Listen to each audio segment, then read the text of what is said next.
Hey friends, we got a big update out there, something you need to be aware of. We are starting to hear more and more chatter out there from Ukraine as well as Russia about chemical weapons. Just a couple days ago, Russia came out and started making accusations against Ukraine using chemical weapons and preparing to use chemical weapons. And then we saw Ukraine come out and start saying that Russia is using chemical weapons. So I'm going to walk you through some of the things that are being said out there. Of course, this is a major escalation. Anytime we're talking about weapons of mass destruction being used, that's in some minds is in the same category as nuclear weapons.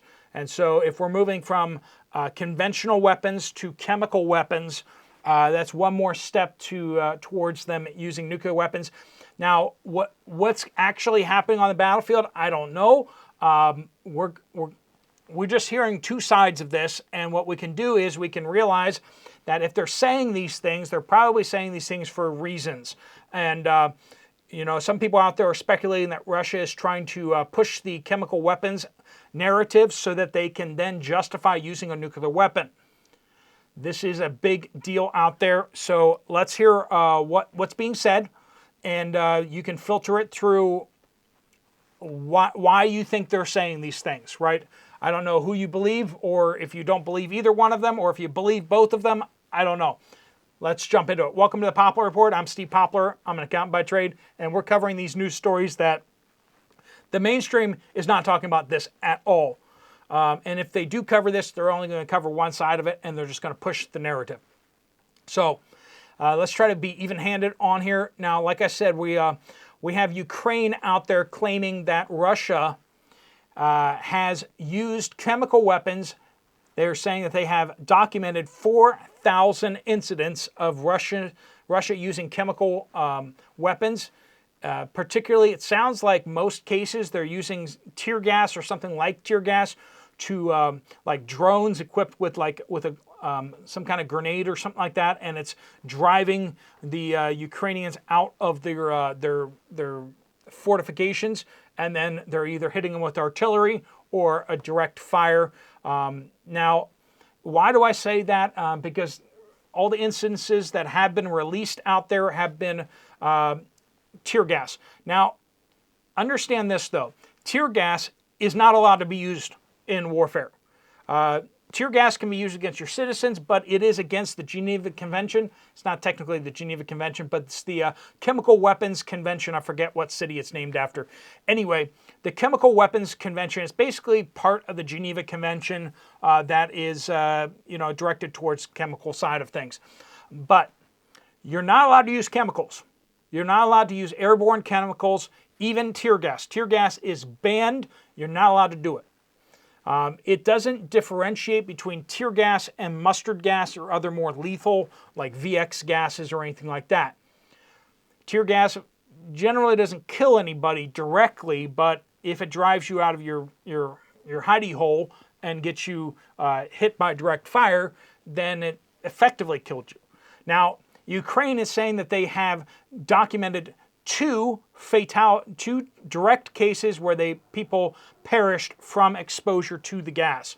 Now they're saying there are also some of those incidents were more lethal forms of gas, including ammonia and other stuff that I can't pronounce.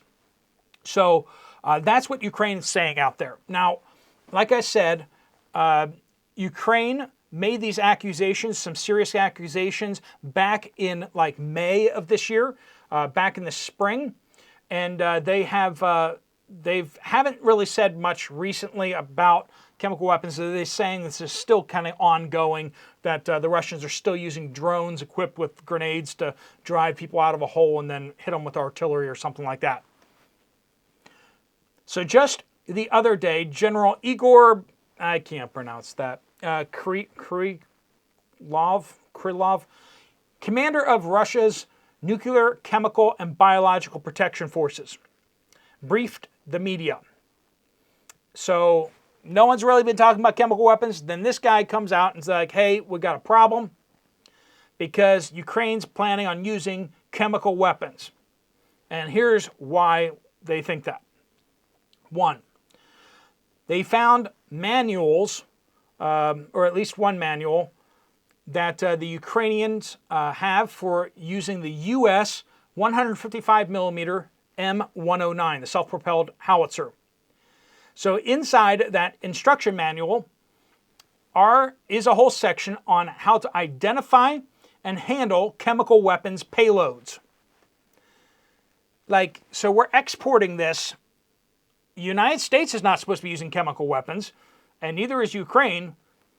Why does it have that section in there about how to handle chemical weapons? 2, apparently Ukraine is manufacturing chemical weapon shells. So these are, you can't just put,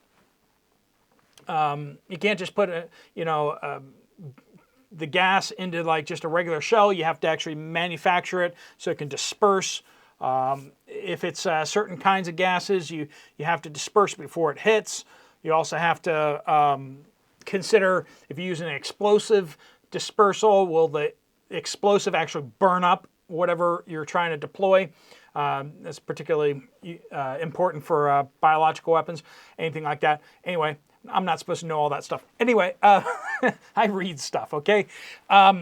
Anyway, so we have that. So they're apparently manufacturing shells for this. Now, Russia is saying that they've identified 400 cases of toxic chemicals being deployed by Ukraine. These are not tear gas deployments. These are toxic chemicals that are either lethal or extremely, caustic or whatever. So that's what they're saying out there. Now, here's the kicker. Apparently,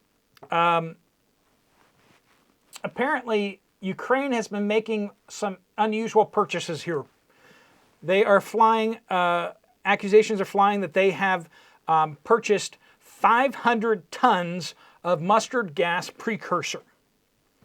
Now, just to put this in perspective here, when Syria tried to make purchases of these chemicals, the whole international community went like off the wall. And the entire international community basically said, no, you're not allowed to purchase those things because we know why you want that stuff. We know why you want that stuff. So they blocked Syria from purchasing those chemicals, and yet we have Ukraine out there making large purchases.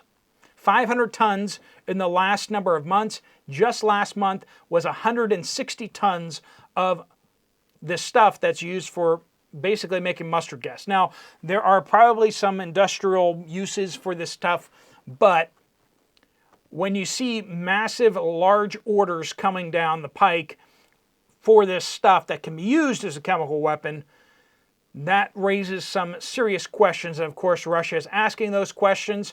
They are also pointing the fact that that they believe that this may be a setup to be used to basically do a false flag, where they set up an incident and then blame it on the Russians. We've seen other people do this. We've seen folks in Syria do this to the Syrian government, apparently, as best we can tell.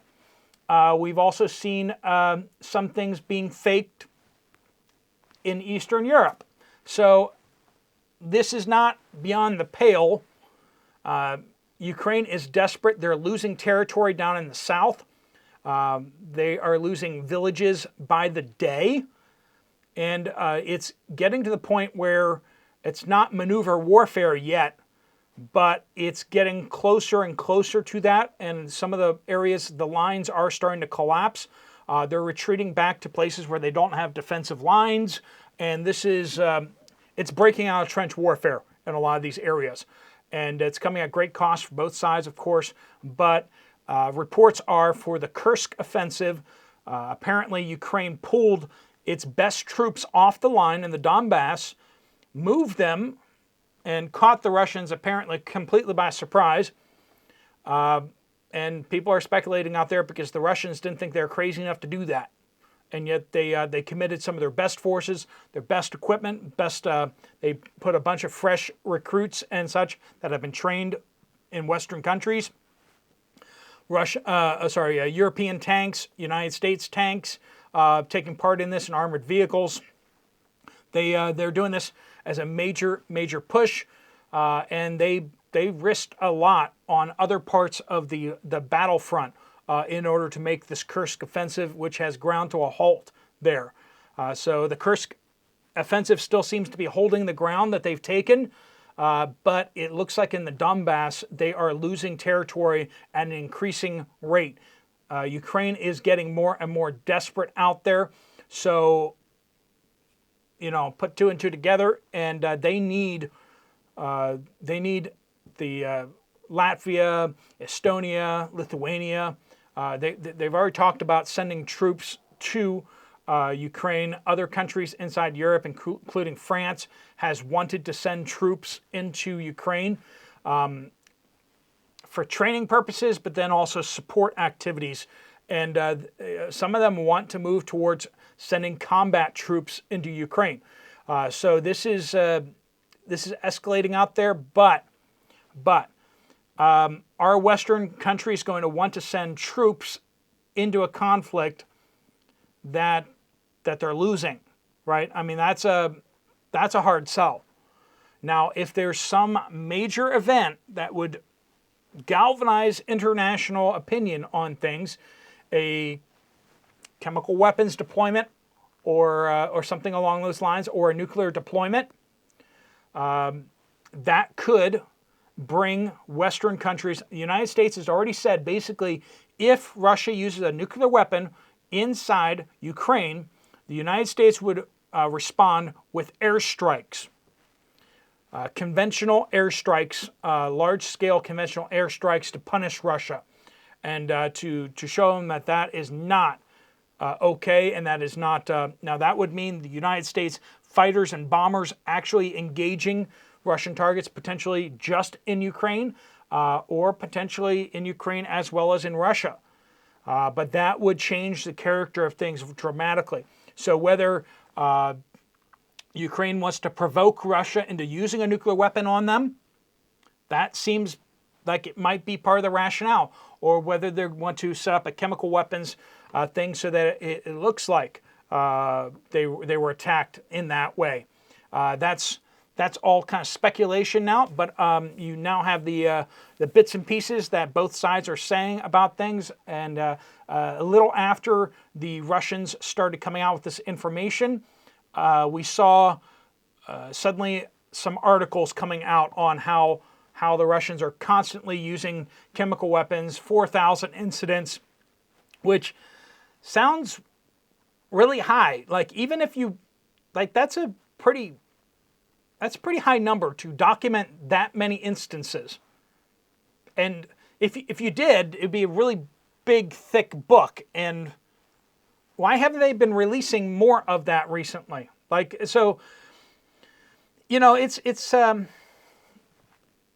It's like kids when they're doing stuff in the back seat of the car or whatever, out of sight, and then suddenly one comes running up and saying, so-and-so did this, and then the other one's like, oh yeah, well, you've been doing that all the time.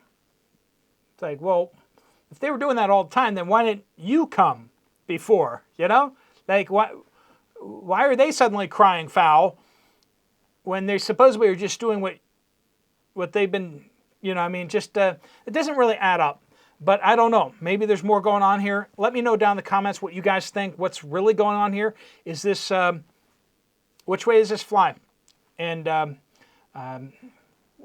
listen to you guys. And I know there's a lot of wisdom, collective wisdom out there. A lot of you guys have good information and good sources and everything like that. So, all right, friends, thanks so much for joining with us. If you want to check out another video from this channel, there's one right up here. I'll see you over there, or I'll see you guys later. Steve Poplar of the Poplar Report, out.